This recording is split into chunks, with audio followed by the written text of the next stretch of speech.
Buenos días, estimados amigos. Hace poco conocí a una excelente persona y hablamos de muchas cosas y me hizo una pregunta muy sincera que me gustaría contestar en esta oportunidad. Él preguntó, ¿cuál es la razón del Libro de Mormón si ya tenemos la Biblia? Así que en esta oportunidad me encantaría contestar esta interesante pregunta. Así que vayamos al tema. Antes que nada, debo decir que para la Iglesia de Jesucristo de los Santos de los Últimos Días, la Biblia es la palabra de Dios. Es insustituible, es completa y es la voz de Dios en su versión escrita. De modo que si tenemos una Biblia, es difícil pensar en la necesidad de un canon adicional.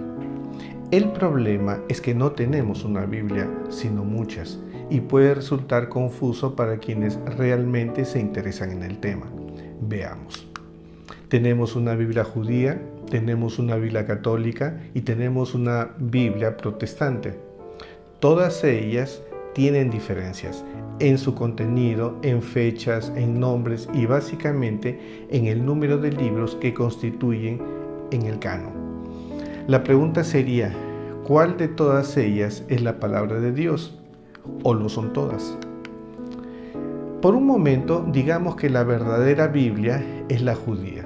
Si dijéramos eso, deberíamos recordar que la Biblia judía no incluye el Nuevo Testamento, solo el Antiguo.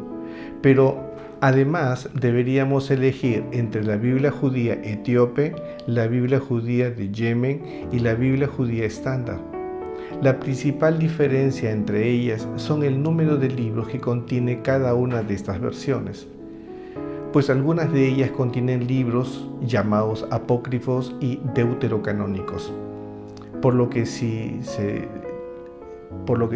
dice creer en la Biblia judía, tendría que elegir entre varias. Pero si dijéramos que creemos en la Biblia católica como la verdadera, tendríamos que decidir qué versión aceptamos, la versión católica romana o la versión católica ortodoxa oriental.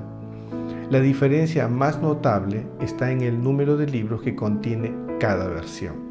Un ejemplo de ello es que la versión ortodoxa contiene tercera y cuarta de Macabeos y el capítulo 6 de Baruch, así como el capítulo 13 y 14 de Daniel. Por mencionar algunas diferencias, en realidad son muchísimas más. Entonces, ¿cuál de estas Biblias católicas es la verdadera?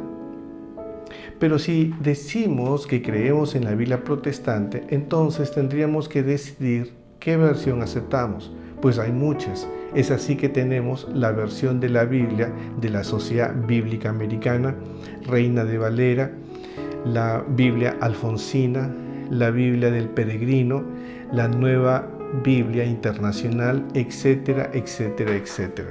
En realidad hay docenas de ellas. Pero, ¿hay diferencia entre ellas? Claro que sí. Por ejemplo, solo en la Biblia de Reina Valera, que es una de las Biblias más usadas, tenemos la versión del oso de 1569, la de 1862, la de 1909, la de 1960 y 1995. Siendo que todas estas versiones son de Reina Valera, podríamos decir que deberían ser iguales, pero no lo son.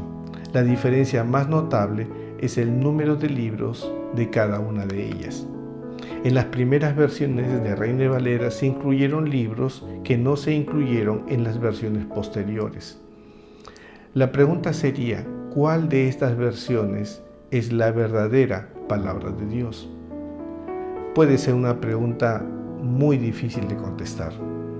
Ahora bien, quizás alguien podría decir que todas las Biblias son la palabra de Dios, pues a pesar de ser diferentes en el número de libros, todas tienen un mismo mensaje.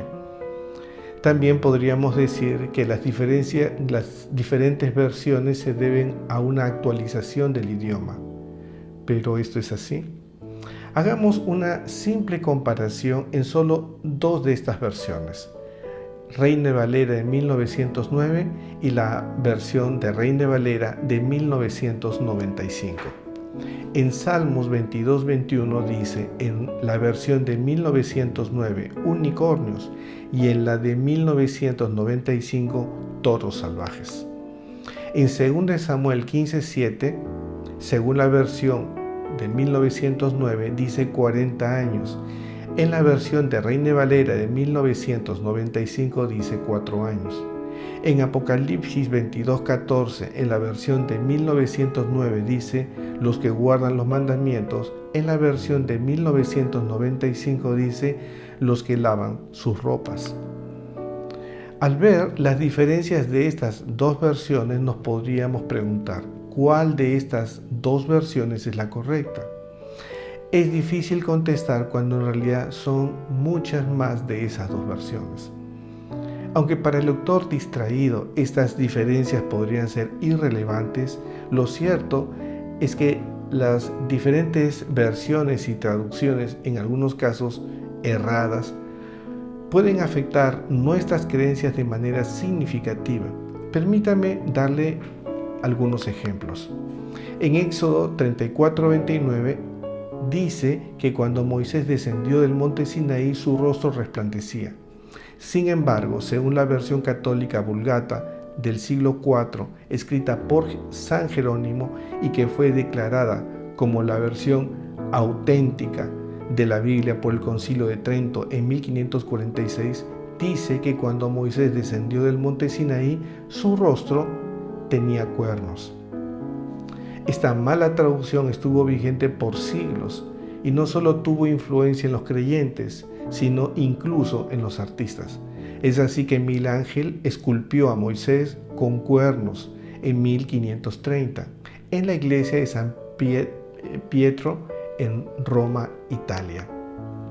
Otro ejemplo y más actual lo tenemos en el Evangelio de Mateo. Jesús dice: es más fácil que un camello pase por el ojo de una aguja que un rico entre en el reino de los cielos. Evidentemente es imposible que un camello pase por el ojo de una aguja. Para algunos teólogos, el camello en esta frase está fuera de lugar. Si volviéramos a la Vulgata de San Jerónimo, encontraríamos el error. Se identificó la palabra cámilos, que en griego es una maroma o cuerda gruesa, con cámelos, que en griego significa camello. Y aunque también sea difícil que una maroma pase por el ojo de una aguja, tiene más sentido que un camello. Lo cierto es que podría dar muchos ejemplos, pero creo que para aclarar el punto puede ser suficiente. Las diferencias en las diferentes versiones son muchas, de modo que no tenemos una Biblia, sino muchas. Y aunque también creemos en la Biblia, debemos reconocer que existe un problema con las diferentes versiones y traducciones. Es esa la razón por la que, bajo la creencia de la Iglesia de Jesucristo, los Santos de los Últimos Días, Dios reveló el Libro de Mormón, no para sustituir a la Biblia, sino para complementarla y acompañarla.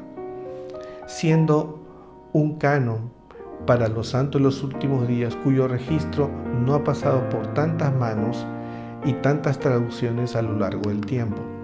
Honestamente, le recomiendo leerlo.